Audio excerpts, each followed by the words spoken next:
Very pleasant good afternoon to everyone. We're coming to you live on UETV at www.uetv.org,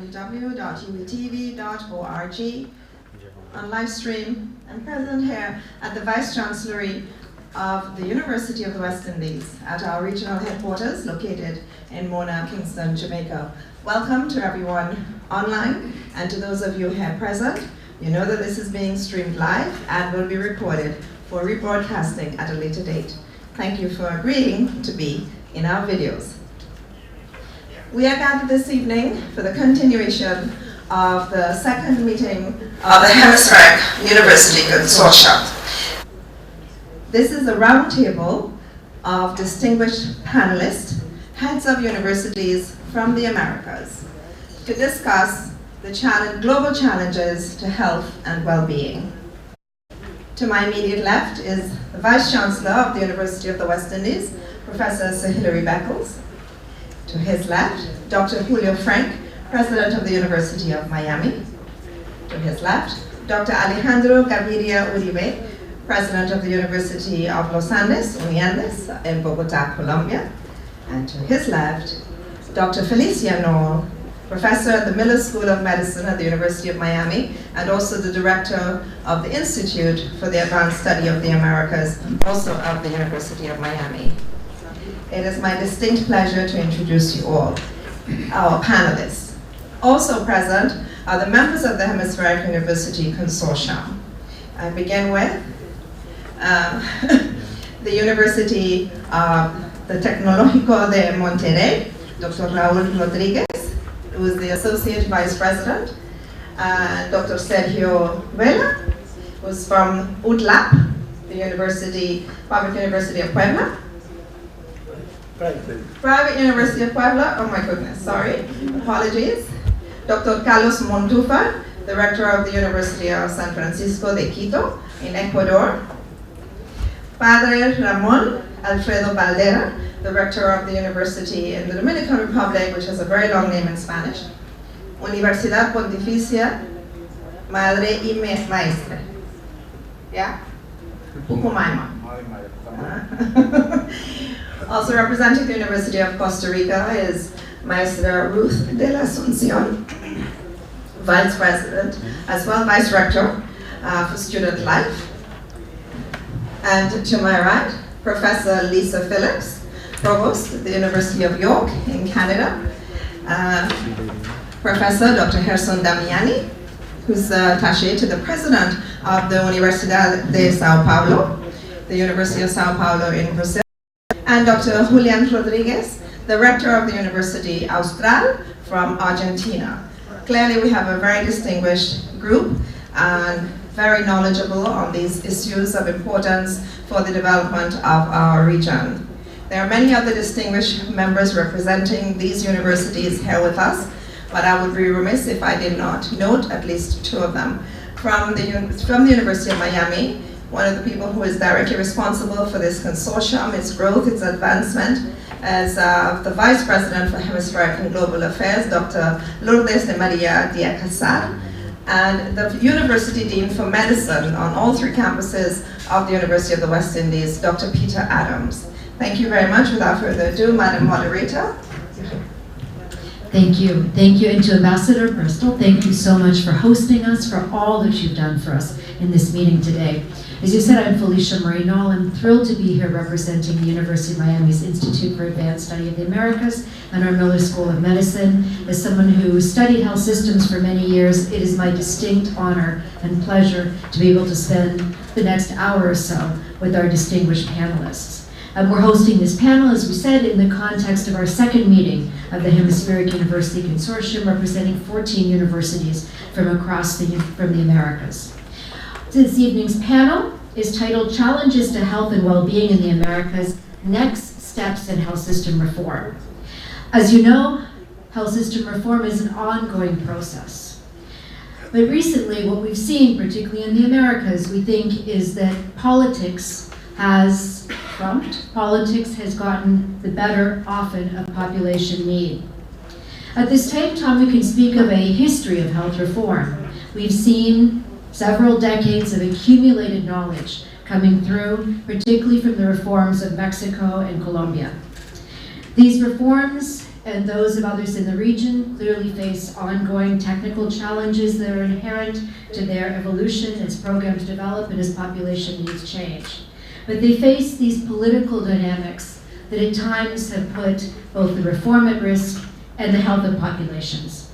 Our panel today will focus on the history of reform and what we can learn from all of these decades in Latin America and the Caribbean, and what we can bring to bear as knowledge on health system reform today.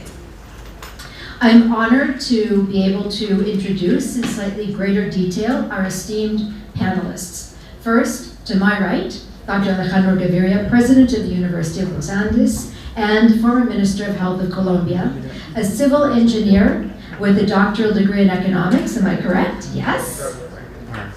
And may I say, someone who has recently lived the health system from the inside, which I know is truly a way to understand the health system in a different perspective.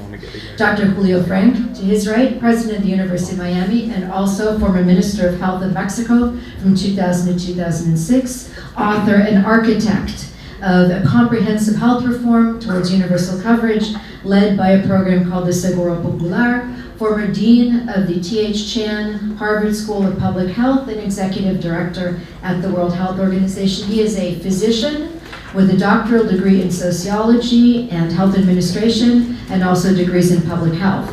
And our host, and may I take this moment to thank you, Sir Hilary, for having us here in this esteemed place of learning and study, a place in which we are gaining so much and will continue to do so. Professor Sir Hilary Beckles is the Vice Chancellor of the University of Miami, and also, I'm sorry, the West Indies, there you go. Not yet. Of the West Indies.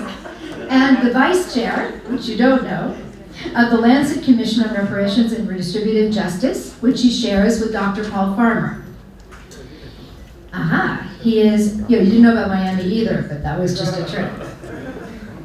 But he really is the Vice Chair of that Lancet Commission. He serves on multiple global institutions for the UN, UNESCO, and the Commonwealth, spanning a series of topics as different as sport and culture and the economics of history. He's a world-recognized historian and a specialist in higher education and development thinking and practice. So what we have today is really a banquet of experience and expertise and a riches of disciplinary knowledge to bring to bear on the questions that concern us around health system reform and our region. Before we go into some specific questions, I'm going to ask each of our panelists to spend a few minutes, 4 or 5, giving us some opening thoughts and comments on the topics at hand today. And let me start with Dr. Gaviria. Thank you, Felicia, and good afternoon, everyone. I have an accidental biography, civil engineer, an economist, and for some reasons I ended up being Minister of Health for 6 years. And in 2016, during my last year, I was diagnosed with cancer. So I had, it's a paradox, but this privilege of being patient and Minister of Health at the same time. So I'm going to start my comment with a paradox. And I'm going to focus, Felicia, on regional challenges, not so much on global challenges. And the paradox is the following. From a public health perspective, I think we have many reasons in Latin America to be optimists. And I have a few data that I want to share with you this afternoon about all the public health indicators. Child mortality in the region went from 100 to less than 20 in 40 years. 100 deaths per 1,000 live births. Maternal mortality, for example, has halved since 1990. HIV infections halved since 2000. Malaria incidence is down 70% since 2000. Access to family planning in the region doubled since 1990. And I can continue the list. we have had substantial progress in health all over Latin America, and it's something that we have to acknowledge. But at the same time, we have many crises in our health system, in particular, financial crisis. The reason is why. I will summarize these common problems with health systems in one sentence: rising expectations and rising costs. There's a complex coincidence we have in the region. Once again, we have at the same time rising expectations in the region and rising costs in all health systems. This is complicated. I wouldn't recommend Julio to anybody to be Minister of Health in the region at this point. Rising expectations in our region are driven by the growing middle classes. In Colombia, for example, middle class doubled in the last 15 years. And in some countries in the region, Chile and Costa Rica and Brazil and Colombia, we also have the judicialization of the system. In Colombia, to give you just one example, I was telling this to some people here, we have 200,000 judicial rulings every year ordering the state to pay this or to pay for that. So this is expectations on the one side. And on the other side, we have the rising cost. And this is driven on the one hand by demographics, the aging of the population. But in my opinion, and this was my experience as Minister of Health, probably the biggest problem has to do with technology, with technological pressure. I was looking at some data yesterday, and for example, 20 years ago, we used to pay $50,000 on average per one additional year of overall survival in cancer. 50,000 20 years ago. Now we are paying over $200,000 for one additional year of overall survival in oncology patients. The typical treatment in cancer used to cost something like $1,000 per month. Now is on average over $10,000 per month. How to pay for that in the context of rising expectations is a question, needless to say, that doesn't have an easy answer. Despite all of this, in a country like Colombia, with these growing middle classes, it's very, very difficult in the political arena to have an honest debate about the cost effectiveness of medicine. Utilitarian arguments are very, very difficult to raise, but at the same time, it's impossible to pay for everything. I deal with that problem on a daily basis for 6 years. And let me tell you, it is very difficult to solve this coincidence between rising expectations and rising costs. So my invitation, and with this I'm going to finish, is for us to acknowledge the achievements we have had in the region in the area of public health. And then be realistic about that many of the problems of our our health system are not going to be solved. We have to deal with them, are not going to be solved because this coincidence of rising expectation and rising cost is impossible to solve. I have already emphasized this many times. I will finish with that. Thank you, Alejandro. Julio. Yes. Thank you, and good evening. First of all, I want to reiterate my gratitude to Hillary Beckles and the University of the West Indies for hosting the second meeting of the Hemispheric University Consortium. We have 14 universities, and we spent a day a very intense day talking about a lot of the elements to organize and structure and continue the upward momentum of activities of collaboration, fostering student mobility among our universities. And we thought we would cap the day, being the academics we are, with a discussion on sort of the substantive topics that the consortium is trying to address. And certainly out of the 5 thematic priorities that we have identified so far, public health and wellness is one of them, because this is a major issue confronting the entire world, but in particular the region of the Americas. And so the idea was to try to have a discussion of some of the challenges that we are facing as a region in the context of huge global transitions. I will only emphasize some of the elements that President Gaviria just enunciated. Like him, I have had a very varied career as a physician and then specializing in public health. I have gone from academia to policy and back to academia. To me, that is a very important dialogue. Most of the policies that get formulated and implemented ought to be based on evidence that derives from the work we do in academia.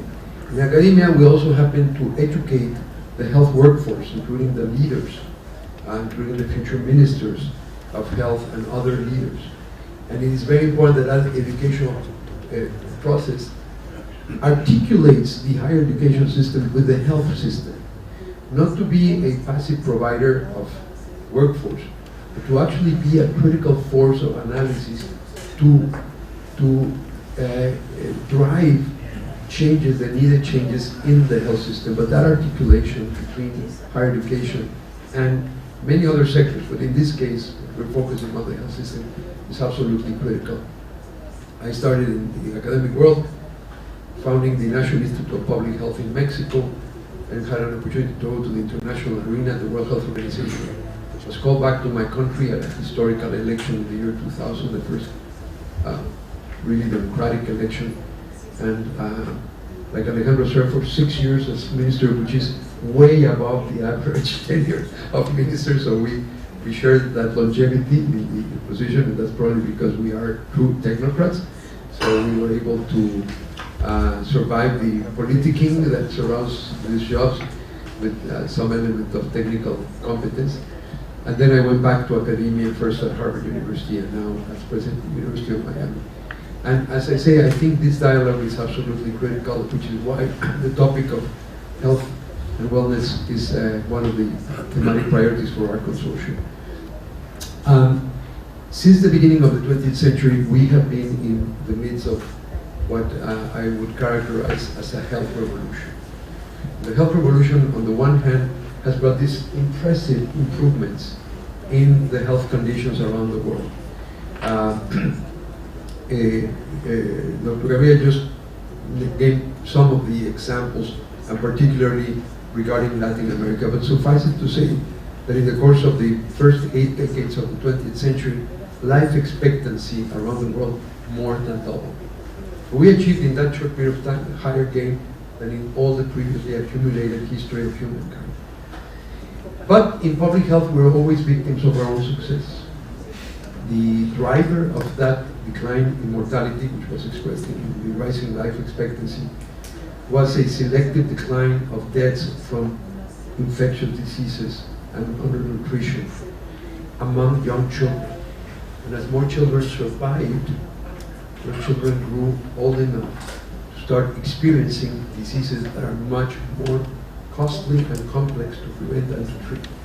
Diseases like cancer, like diabetes, like heart disease, like mental health challenges. And what happened in the process, that process was a massive transformation of the profile of diseases around the world, and of the experience, the human experience of disease. For most of human history, disease was experienced as an acute episode from which you either died or recovered only to face another acute episode. With this transition, Disease became a condition of living, with which we live many years of life. And we talk like that. We say, I live with HIV/AIDS, which is an infectious disease, but it's a chronic infectious disease. I live with cancer. I live with diabetes. I live with a mental health problem. And it becomes part of one's identity, very often stigmatized. It's a totally new experience of disease without precedent in human history at the massive scale in which we have seen. But it's generally a positive change. It is certainly much better to die as you approach the biological limit than to die as a young child. And all those children who used to die of a common diarrhea or a respiratory illness now survive long enough for their genetic predisposition to develop, for example, leukemia, the leading cancer in children, to be expressed. All those young women who would die in childbirth live long enough to express the combination of genetic and environmental factors that lead to breast cancer, which is now a growing problem. The issue is that element of being victims of our own success has not been matched by the societal arrangements that we call health systems. And that's the imperative for reform. We have to note that in that first element of the health revolution, the massive improvement in health, Latin America and the Caribbean have been the leading developing regions in the developing world. Currently, the highly industrialized countries started this transition much earlier, in the 19th century. The United States, Canada, in this hemisphere, and then Europe, and the more advanced countries in Australasia. But in the developing world, Latin America and the Caribbean have had the fastest declines, and declines in mortality that took, for example, in Europe, 100 years, have happened compressed in periods of 25 years, which are pretty dramatic. Latin America and the Caribbean have also been a source of great innovation when it comes to health reform. And that's what I hope we will explore in greater depth. All I will say is that there's been a number of generations of reform, at least in Latin America. I think there was a first generation just around the early decades, just shortly after World War II, of the founding of institutions, ministries of health, social insurance programs. There was a second generation of reforms in the 1970s around the concept of primary care. There's been a third generation, which was led by Colombia with the Laicien, which have been based on the idea of extending a universal right through extending not just access to care, but also financial protection. Because part of being big success is the rising costs, accompanied with rising expectations, which has led to a growing problem of families becoming impoverished because of having to pay for health care. And those are the challenges that are now, the third generation has yielded now, it's now been about 25 years in deployment. It's been manifested in Colombia, in Chile, in Mexico, in elements of Argentinian and Brazilian reforms, in Peru. And the challenge we have is, with the new realities that we're facing, what are the next avenues for health reform? What is the next generation? Sir Hillary, please. Thank you. 71 years ago, the British government took a decision to establish a college in the Caribbean. And the decision was taken to establish a medical college. That medical college has now evolved into the University of the West Indies. But it was no coincidence that the British government chose as its first act in higher education to establish a school of medicine. 10 years prior, the masses of people in the Caribbean in the 1930s rose up in rebellion against the British Empire. It was a Caribbean-wide revolt from island to island, demanding the end of colonization. The decision to establish a medical school was based on the recommendation of a report, a commission of inquiry into the rebellions that said the public health of the people of the Caribbean is the worst in the British Empire. The realization that the public health of the people of the Caribbean was the worst in the entire British Empire was not a coincidence again. That was not an act of nature, that was an act of history. That the Caribbean had long been a zone of experiment in empire and colonization, focusing on the health of the working people. I am now the Vice Chancellor of this university that began as a strategy to improve the public health of the people of these islands. Now, as an historian, my tendency, of course, is to historicize everything. I try to get to the root of things, and the contemporary manifestations are in themselves important. But the historical origins and the process, I believe, are critical. Allow me to say this. Here we are today, and if you take the marker of chronic diseases, non-communicable chronic diseases, if you take that as a criterion, the black people in the Caribbean are the sickest people in the entire world. How is it then that the black people in the Caribbean are the sickest people in the world using that marker?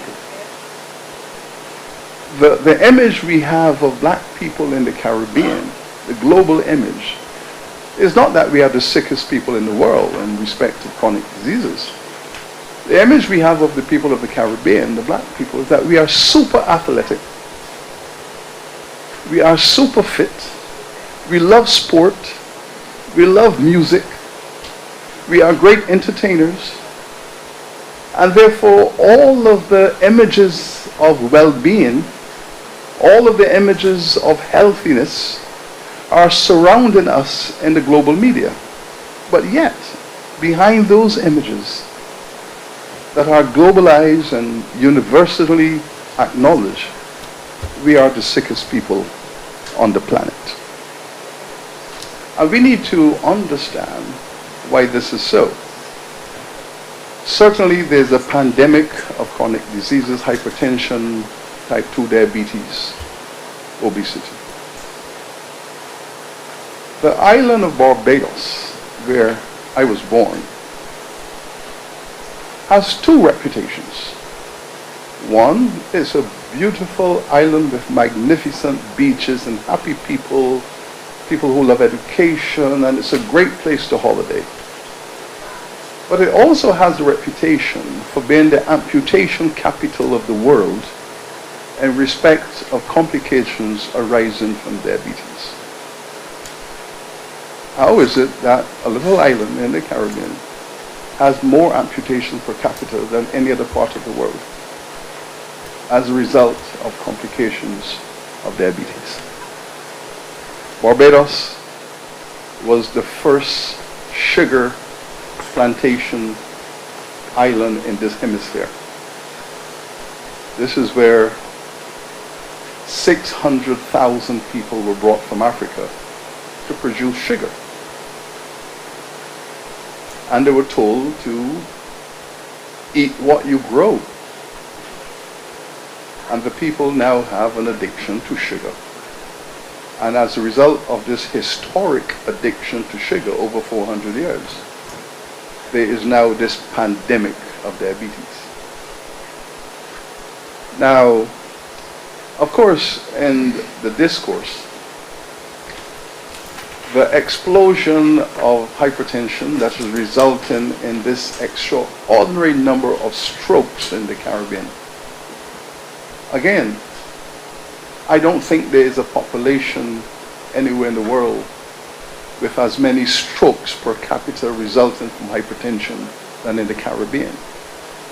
So we have all of these expressions of a horrendous public health catastrophe that is quite reasonably consuming our best efforts. And here we are in a university that was built to improve the public health of the people. And now we are surrounded by a pandemic of chronic diseases that is quite frankly overwhelming us. And the medical profession has tended by and large to explain this largely in terms of changes of lifestyle in the last 30 to 40 years. As the middle class has grown, the material well-being of the region has resulted in changes in dietary patterns, and these dietary patterns are resulting in these chronic circumstances. The historians have a very different view of this matter. This is an area where the historians and the medics are on the two sides of the room, because as historians, we have seen the evidence of this over 200 years. We have not just seen it in terms of the current measurements.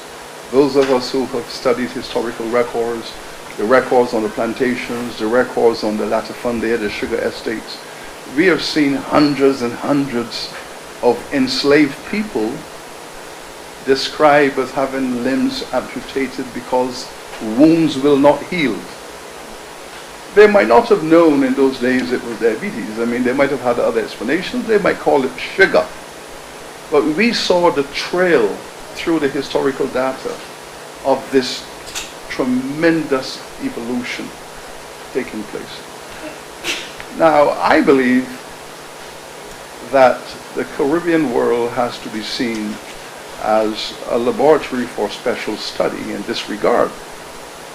Now, when we historicize this, we begin with a study of genocide. This is where we start. The Europeans brought 6 million Africans into this region. 6 million Africans were brought into this region to work as enslaved persons. After 300 years, there were 3 million remaining. The question then is, how do 6 million people result in 3 million people after 300 years?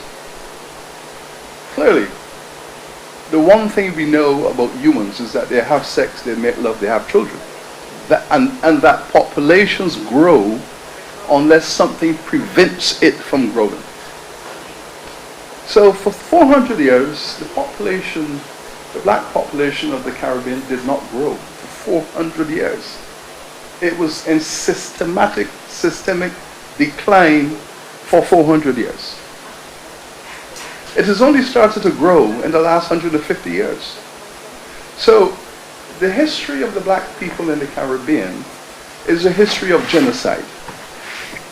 The system of slavery was designed to produce that effect because it was a clear mathematical calculation.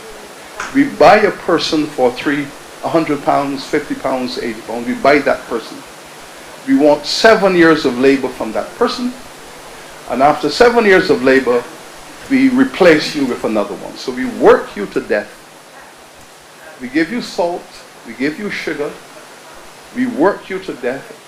And because you are cheap on the market, we replace you for another one. It's like taking your car and you buy a car and after 3 years you want a new one. You take it and replace it. Against that background, there is a perception of the health of the person. There is a clear historic conception of What is a black life? What is the value of it? What is the meaning of it? All of this history has to be taken into consideration as we reflect upon this pandemic of ill health in the Caribbean and why it is that black life in the Caribbean is disappearing at a faster rate than other ethnic groups. We have to look at that historically, we have to discuss it, and we have to ask ourselves the important question.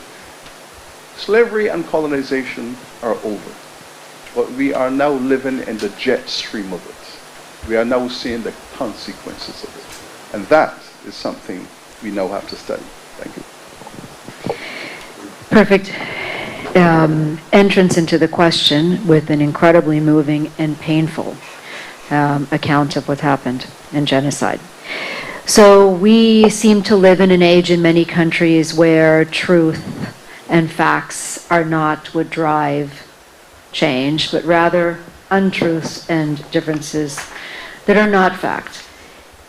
In a world like this, where we're trying to think of how to drive health system forward, what is the role of universities in helping to maintain an evidence base, in generating the truths that are required to move our health reforms and our health systems forward to where they should be and where they can be?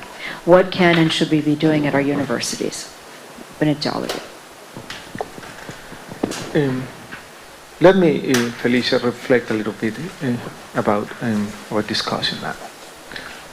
And Professor Beckles, what you just said, I think is truthful, but in a way can be paralyzing.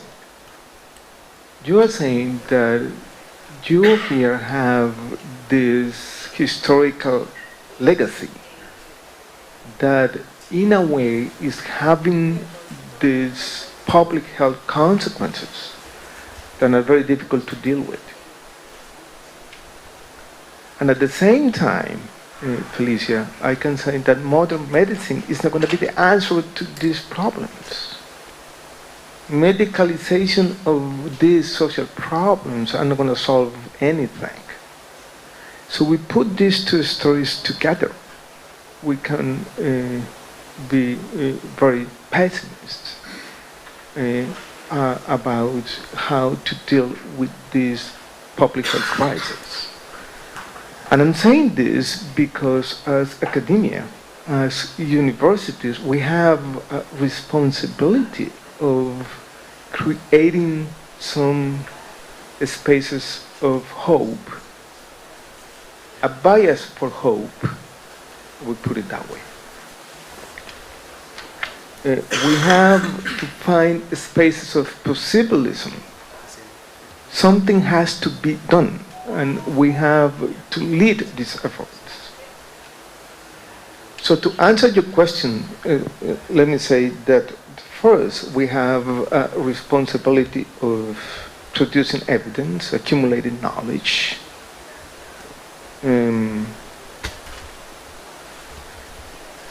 defending the facts.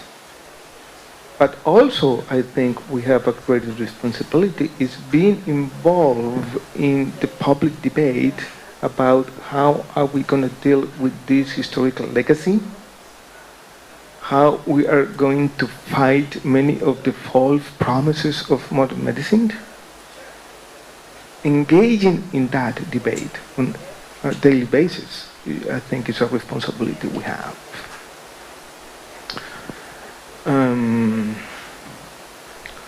We cannot be detached, we have to be engaged. But at the same time, I think we have to propose partial solutions to these chronic problems. Not only explanations, but solutions to problems that are very difficult to tackle. But I think at least on the margin, there is a lot to do.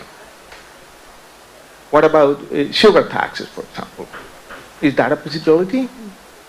So we have, in a way, to produce the evidence to analyze and examine the public policy options alternative we have.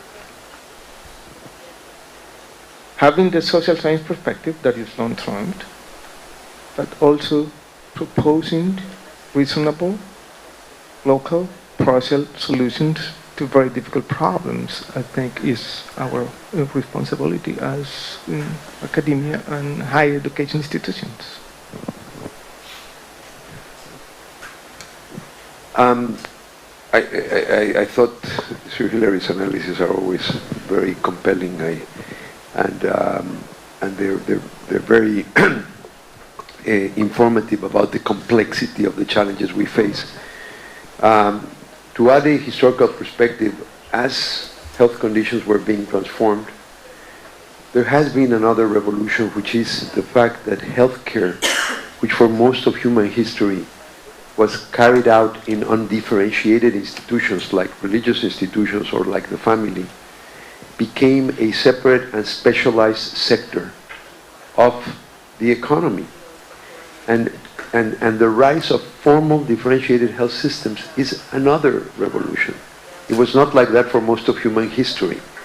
And this is another, although there were some previous experiences, mostly a 20th century phenomenon of the growth of these health systems. Health systems today are one of the largest sectors of the global economy. It's the largest sector of the largest economy, the American economy, absorbing 18%. It is one of the most intense arenas of political debate in almost every democracy. How to finance and organize healthcare is a major issue. It's an arena where some of the most complex ethical issues of our time are fought out. Where does life begin and where does life end? How do we distribute scarce resources when there is not enough to take care of everything? How does one deal with historical injustices? And it is a source of employment for literally millions of people, including certainly at some age, some of us, doctors, nurses, all the army of health professionals, who therefore also represent the livelihood of millions and millions of people. It is one of the most complex areas, and I believe that part of the role of universities is, first of all, framing this complexity so it can be approachable, understanding both the historical roots and the current challenges that complex health systems provide in this very dynamic environment that requires by necessity a multidisciplinary approach. After framing that, then carrying out rigorous analysis to show both what's been the experience, but also as we intervene through health systems to try to improve the health of populations, which formulas work better and which do not, or documenting the magnitude of the problems.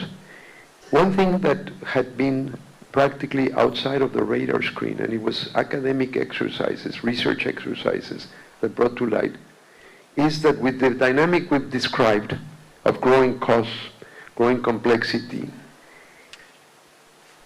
there are literally now estimated about 100 million people in the world that become impoverished every year because of having to pay for health care.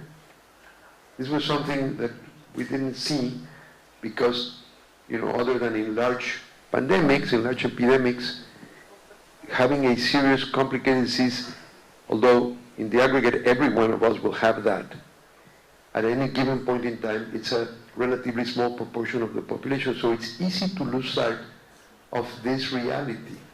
But once you do the sort of analysis that we universities can do, we make the invisible visible. Actually, that is the meaning of the word evidence, which comes from videre, from being able to see what's invisible. And I can tell you in the case of the health reform in Mexico, this reality of 4 million families a year that were impoverished, driven to bankruptcy because one member of that family got sick, was the result of work, actually most of that carried out by Dr. Noll here, that not even the experts had realized. And this is the kind of work we do. We clarify, we structure the discourse and the analysis. And when there is an enlightened government, which is becoming a scarcer commodity, then that evidence can be translated into policy. And I do think we as universities cannot just provide the evidence. We need to be active participants in the translation to policy. And then when policies get implemented, we come again into evaluating the future civil society leaders, the future leaders of this huge industry absorbing more than 10% of the world product, about $6 trillion that are spent in health. Apart from that educational role, just clarifying, providing the concepts, and then building the evidence and doing the comparative analysis that nurtures a process of shared learning. I think all of those are important functions for universities.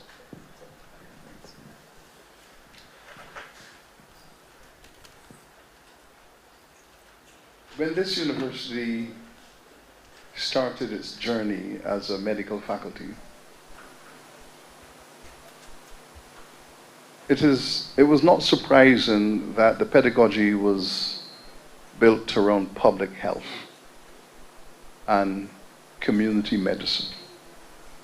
Public health and community medicine represented the intellectual foundation of the work of this medical faculty. And within that framework, the medical faculty of UWI has done extremely well, extremely well. It confronted the yellow fever, it confronted the malaria, it confronted the polio, and it confronted all of these diseases and pushed them back. And in so doing, created the result which you described, that there was a sense of betterment and of progress through the 50s, 60s, 70s, 80s. There was a sense in which we felt as if we were in the mainstream of the Western world and pushing back these horrendous diseases. But coming behind that was now this wave of chronic disease, where at the moment 60% of the adults over the age of 60 have hypertension, diabetes, or both. It's a horrendous statistic. Where did that come from? I mean, did our public health system not perceive this? Could they not have seen this coming? This is like a juggernaut that's coming down the highway and destroying everything in front of it. Why is it that that the healthcare system, as you describe it, could not have seen this? And I believe the reason they never saw it was because, generally speaking, academia in the region, professional academia in the region, because it had tended to be conservative in its orientation, denied the power of history to shape the world in terms of public health. And therefore, when people like the Rastafarians, who were the rejected community, the Rastafarians were saying for 70 years, we're not eating that food, we're not consuming that, we're going to be natural. We are not stressed, we are going to take life gently, we are not going to be part of the colonial rat race, we're not part of this aggressive pursuit of material well-being. We're going to have an alternate lifestyle based upon a relationship to history.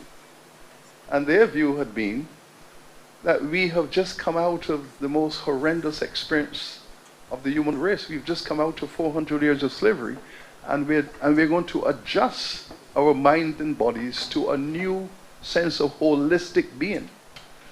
Now, of course, people laugh at that. I mean, they were laughed at.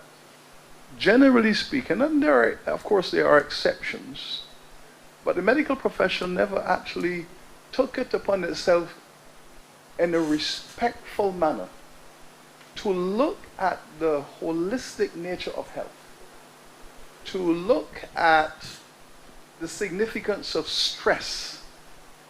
Here is a community coming out of slavery, but is still living in a white supremacy-dominated world.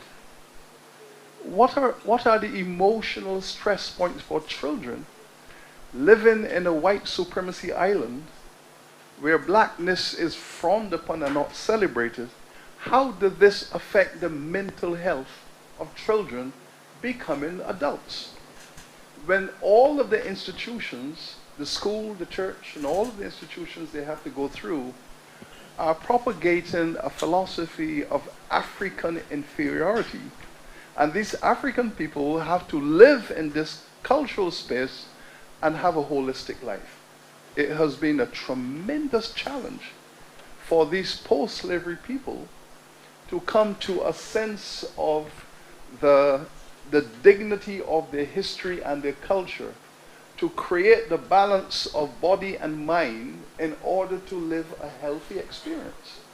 And all of these issues, I think the medical profession did not take centrally into what they were doing, so that the mind-body history relationship was not examined. And now we have this marker that says the Caribbean peoples are the most stressed out people on the planet. And they are stressed out because they are trying to live, they're trying to have development, they are pursuing development aggressively, and it's eluding them. And no matter how hard they work to achieve economic development, social change, cultural transformation, the forces of history are pulling them back into a legacy that they need to get over. So we have in the Caribbean a cocktail of forces that are challenging the public health of each generation. And now we're being told by another group of physicians that many of these historical stresses are genetically transmitted. That the genes are recognizing these historical stresses and they're passed on from parents to children. And now we have this situation to be explained. How do the medical profession engage the new genetic sciences to answer that question? Are these forces of history that have trapped these people, are they really being passed on genetically?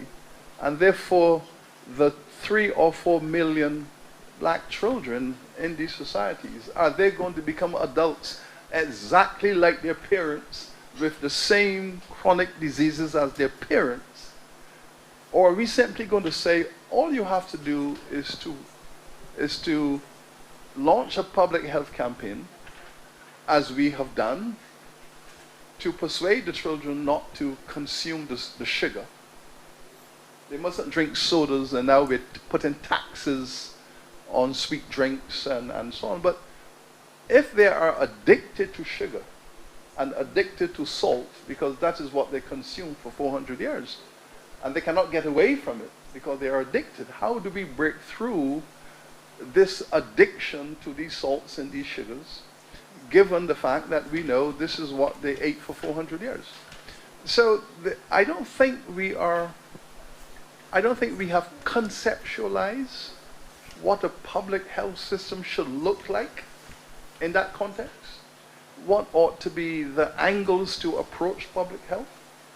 What really is public health reproduction? I am not comfortable that we have, and this is not a critique of the medical profession, this is a critique of all of the professions that are watching this, well, we say pandemic, but watching these pandemics erupting, and truthfully, all of us are looking powerless. I think it's because we have not yet designed an interdisciplinary framework that looks at this entire catastrophe holistically and tackle it from all the various angles until we get to the bottom of it. I'm not sure that we have.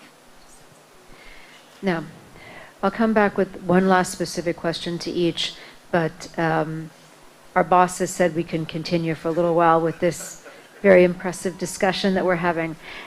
So we would like to ask if any of our distinguished representatives of the other universities in the consortium, both presidents and representatives, would like to give any comments regarding the last question we've been talking about. Spanish or English, I believe, is fine.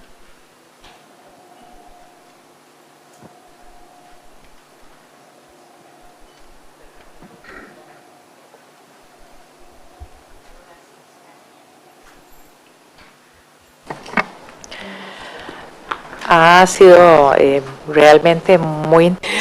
This has been very interesting and a very enriching discussion. In fact, I think this is clarifying the situation in various countries. I really appreciate the interpretation that you have given us. I really appreciate the historical viewpoint that Sir Hilary Beckles has provided from the role of the universities in all of our countries. And it's important that there's a role with the challenges, facing the challenges to public health. And these are the challenges that you have placed for us. The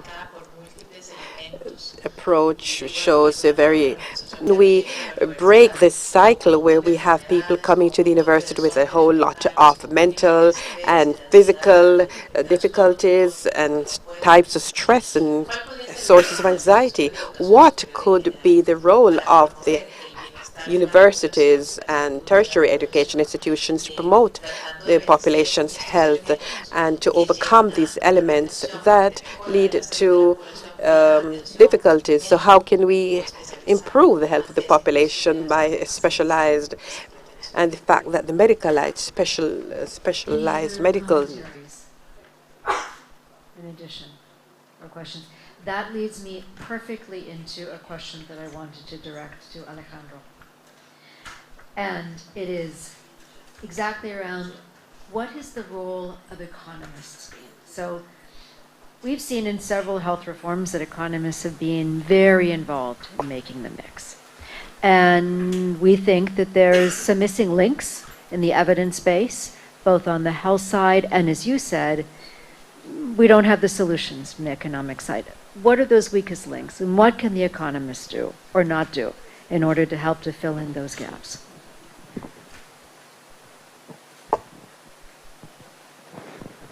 When I was appointed Minister of Health, many physicians didn't like an economist being in charge. Probably they were right.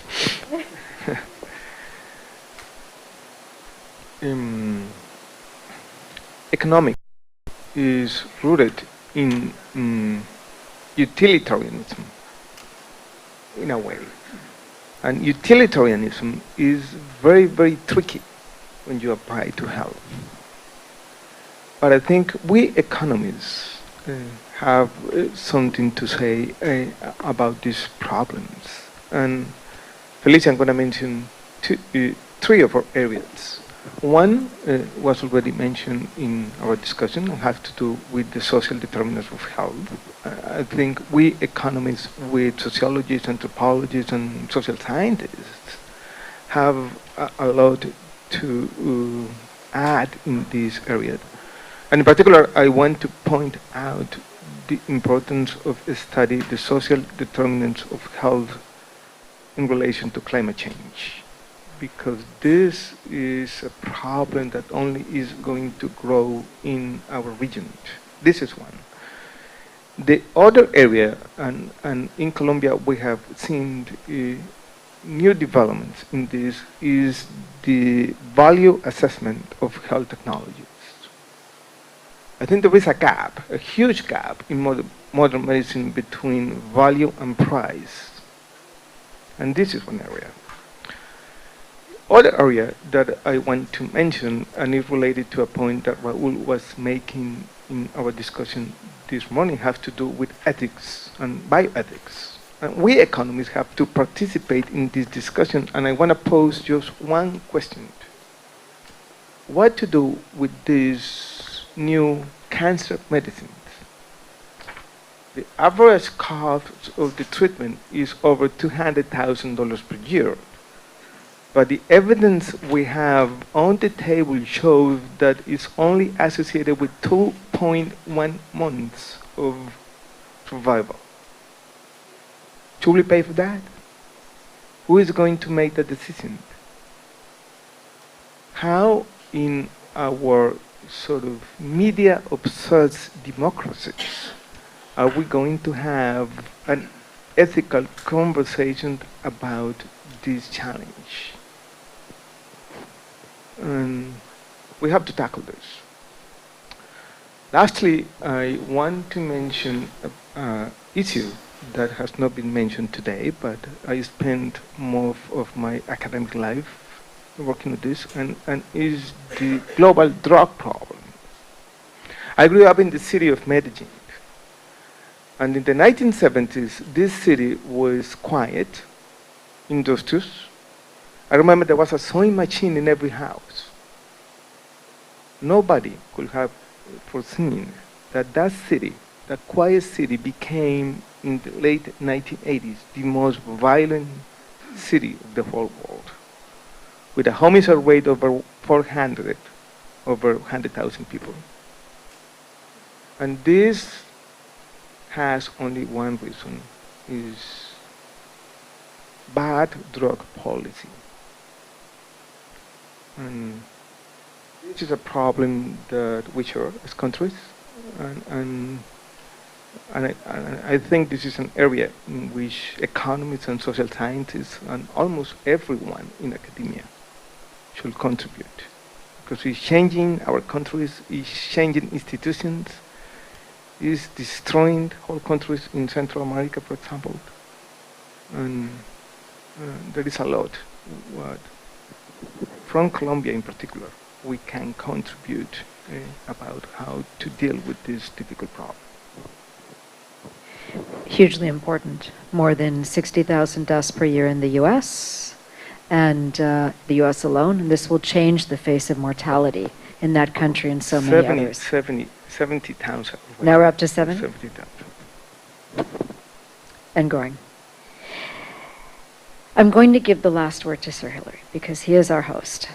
Okay? Julio, can you tell us a little bit about, to conclude, about the challenges of equity and being able to solve the many emerging needs of health systems at the same time in a region that is one of the most inequitable in the world within countries, rather than across, within countries. How can we meet both challenges? Well, I first would like to just echo what Ruth de la Asunción mentioned in terms of giving a central role to the social determinants of health. And if there is one unifying theme, is something that we as universities ought to be able to contribute centrally. And the unifying theme to me is that the complexity of problems is such that it requires interdisciplinary approaches.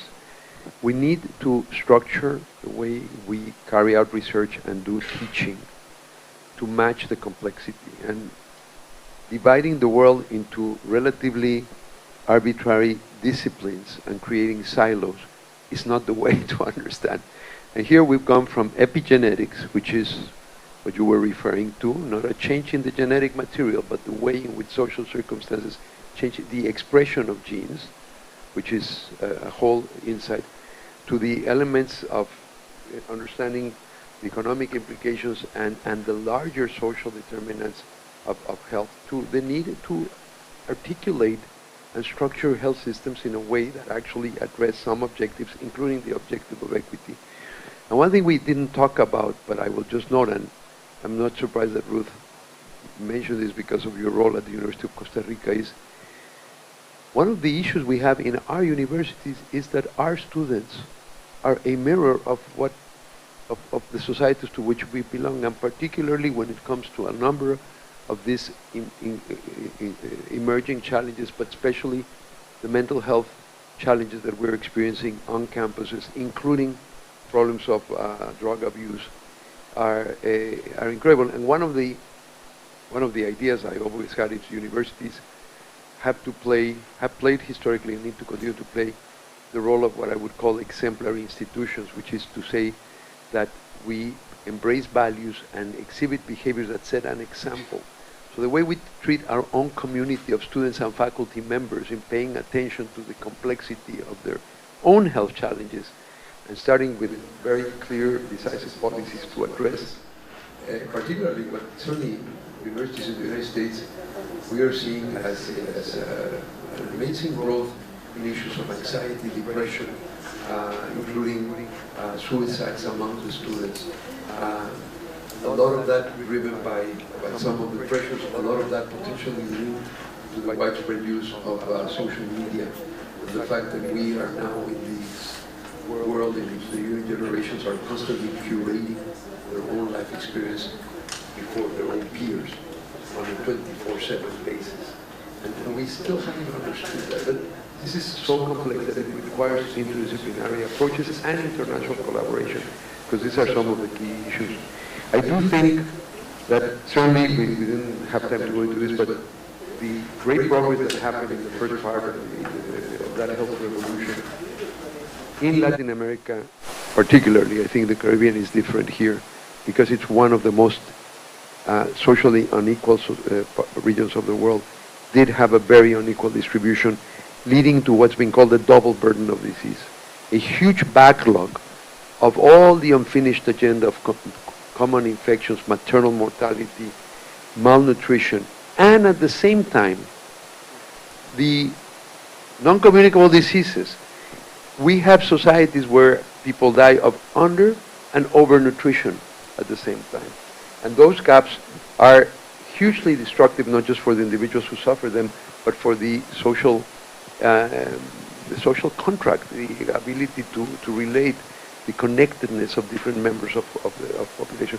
So placing the equity agenda, the equity as at the top of the health agenda has to be a part of any health reform that we experience. By the way, it's the poor also who experience most commonly the absence of health protection or financial protection mechanism. So paradoxically, something that we know ought to enable people, empower people to lift themselves out of poverty, which is to improve their health, becomes a source of impoverishment when families do not have the social, or when societies have not created in an equitable manner the instruments to protect people from the financial consequences.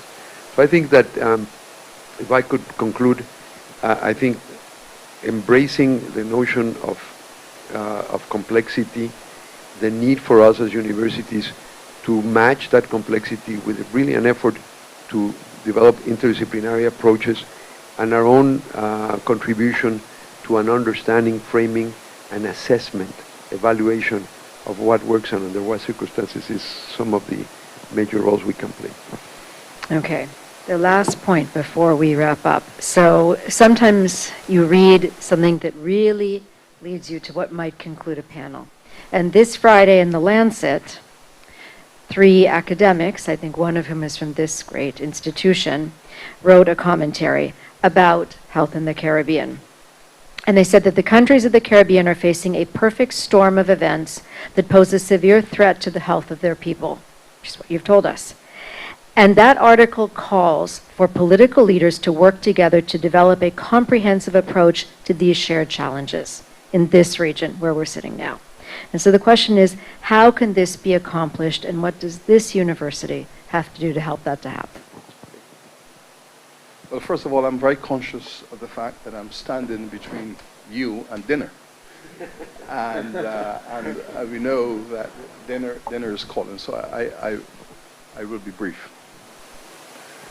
That comment, I think, has a great deal to do with the perception that in the Caribbean we might be off target. As I said earlier, I believe the medical faculties of this university and other universities have done a magnificent job over the last 50 to 60 years, but something new is developing.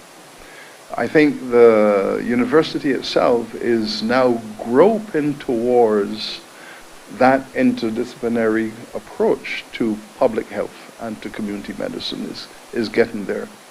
I am personally very intrigued by the proposition coming out of Norway that says when the state invests resources in the environment to create community parks, to create places where children can be safe even in the night, create spaces where libraries and places of information are openly accessible, to create an environment through investments where there is a sense of your humanity being celebrated in the environment.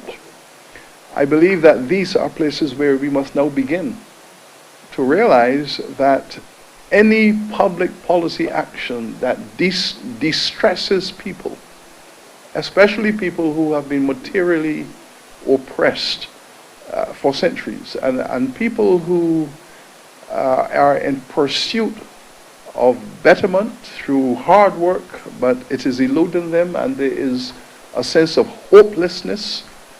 That sense of hopelessness creates not only the violence that we have seen, but the environments that are in themselves so aggressive. So I believe that a university has to help to theorize that, not just produce doctors who will put you on the bed and listen to your heart and listen to your lungs and so on, but they have to do other things. I will never forget, as a student, reading a statement by Frantz Fanon as a psychiatrist who was practicing in the Algerian Revolution. And the peasants would come into his office and they would say to him, "Doc, I'm in pain." And he would say, "Well, where are you hurting?" And there's silence, and he would press them, "Where's your pain?" And then they would say, "Doc, all over." And that's exactly what they were feeling. They were feeling pain all over because of the nature of the environment and the society in which they were living. I think medicine has to take on board the environment and certainly in the Caribbean, the vast majority of our people, the majority of our people in the Caribbean are living in places we call ghettos. Now, here we are at the beginning of the 21st century, and half of your citizens are living in places that are called ghettos, and we know what a ghetto is. Now, unless you have a public policy perspective that says we have to give people places to live where they feel a sense of social dignity, we have to give them a place where there's access to education, access to safety in the streets. All of these issues, I believe, are as important, and I believe that the investment made in those kinds of policies will see a reduction in the costs of having to run massive public hospitals, constantly building public hospitals.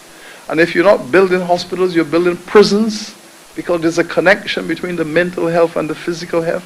And there's a huge over expenditure in massive concrete hospitals and prisons. And the places where people ought to be able to feel that sense of relaxation after work in your community, peace, those kinds of investments, I believe, must now be made. And I think the medical practitioners have a duty to theorize a conception of public health and well-being that transcends the interests of the pharmaceuticals.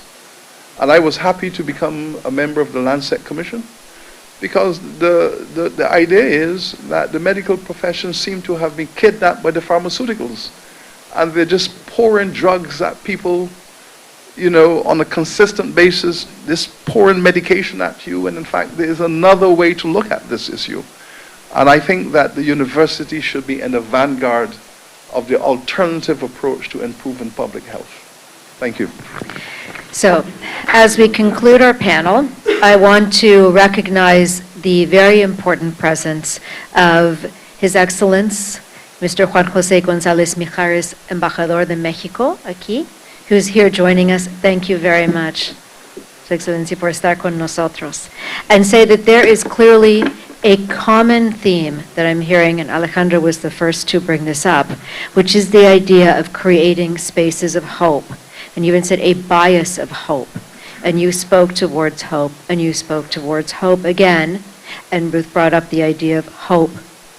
And I think that that's what we're asking of our universities. That's what we're hopeful will happen from this wonderful consortium working together.